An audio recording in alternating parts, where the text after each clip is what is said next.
हर हर महादेव दोस्तों, कैसे हैं आप सब लोग। मैं शिव शक्ति से प्रार्थना करूंगा कि आप सभी लोग स्वस्थ रहें और मस्त रहें। दोस्तों, आज का हमारा टॉपिक है सच्ची भक्ति क्या है। दोस्तों, सच्ची भक्ति क्या है, इस चीज को जानने से पहले मैं आपको स्पष्ट रूप से बता दूं कि अगर भक्ति सुनने या बोलने से होती तो गूंगे और बहरे लोग भक्ति नहीं कर पाते, और भक्ति धन संपदा और शक्ति से भी नहीं होती, नहीं तो गरीब और कमजोर लोग भक्ति नहीं कर पाते।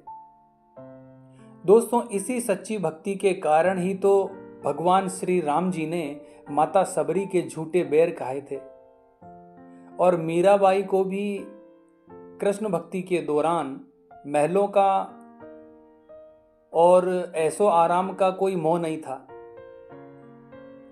दोस्तों, भक्ति हाथ पैरों से नहीं होती, नहीं तो अपंग लोग कभी भक्ति नहीं कर पाते, और ना ही भक्ति आंखों से होती है, नहीं तो सूरदास जी श्री कृष्ण के भगत कभी ना होते। दोस्तों, एक बार की बात है, सूरदास जी से किसी व्यक्ति ने कहा कि आप हर रोज मंदिर आते हैं, लेकिन आप तो देख ही नहीं सकते। तो सूरदास जी ने मुस्कुराते हुए बड़ा सुंदर सा जवाब दिया कि ईश्वर तो देख रहे हैं,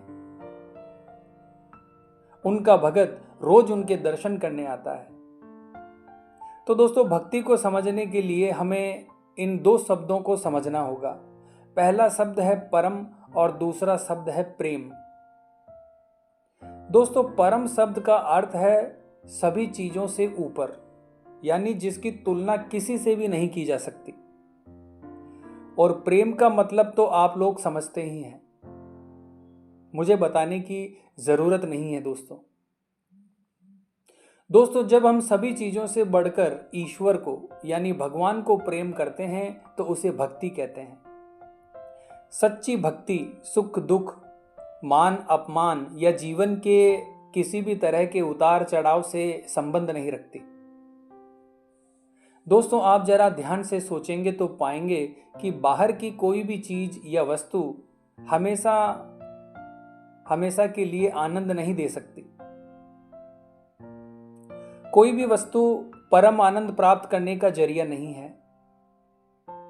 जो वस्तु आपको परम आनंद यानी हमेशा के लिए आनंद नहीं दे सकती, तो उससे आपको हमेशा के लिए प्रेम नहीं हो सकता, क्योंकि हम प्रेम भी उसी चीज से करते हैं जिससे हमें आनंद मिलता है। और इसी प्रकार का प्रेम जो कभी खत्म ना हो, जो प्रेम हमारा ईश्वर के प्रति है, उसे ही भक्ति कहते हैं। दोस्तों, अब ऐसी कौन सी चीज है जिससे हम हमेशा के लिए प्रेम करते हैं, और कौन सा ऐसा प्रेम है जो कभी किसी चीज पर निर्भर नहीं है, और वो है दोस्तों अपने आप से, यानी स्वयं से प्रेम करना। ऐसा कौन सा व्यक्ति है जो ये कहे कि मैं सुबह तो अपने से प्रेम करता हूं पर शाम को नहीं करता, सर्दियों में मैं अपने आप को प्रेम करता हूं पर गर्मियों में नहीं करता। इस प्रकार से दोस्तों, हमारे स्वयं के प्रति जो हमारा प्रेम है वो देश काल या परिस्थिति पर निर्भर नहीं करता।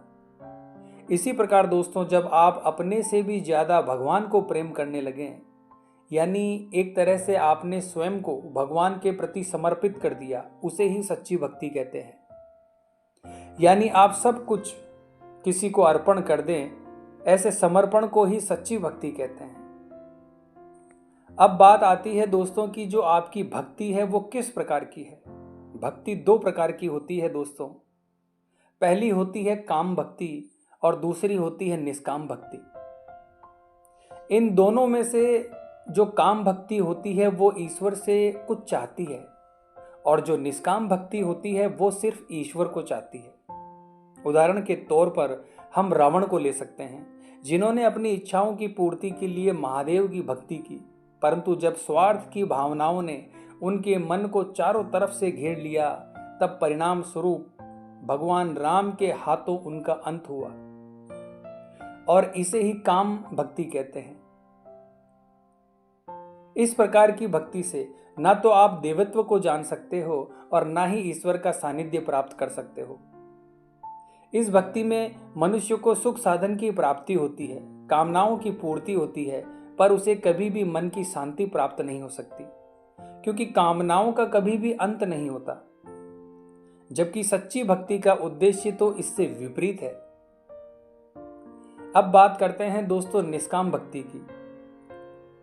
जैसे राम भक्त हनुमान, जिन्होंने स्वयं का संपूर्ण जीवन केवल प्रभु श्री राम के लिए ही समर्पित कर दिया।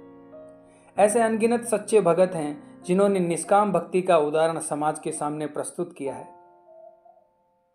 दोस्तों, जब मन में कोई भी स्वार्थ या कामना ना हो और केवल ईश्वर को ही पाने की इच्छा शेष हो, उसी को निष्काम भक्ति कहते हैं।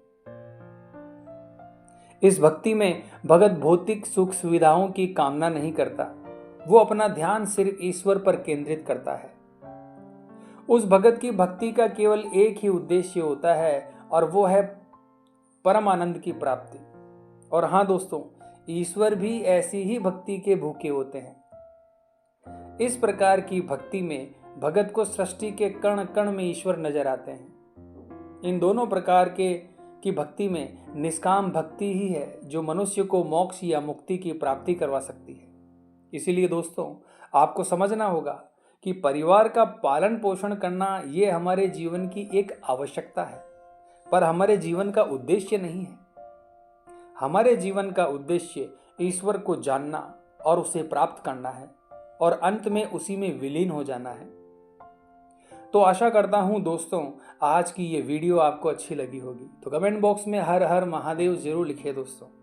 मिलते हैं इसी प्रकार की अगली वीडियो के माध्यम से। जय मां अम्बे, जय श्री कल्याण।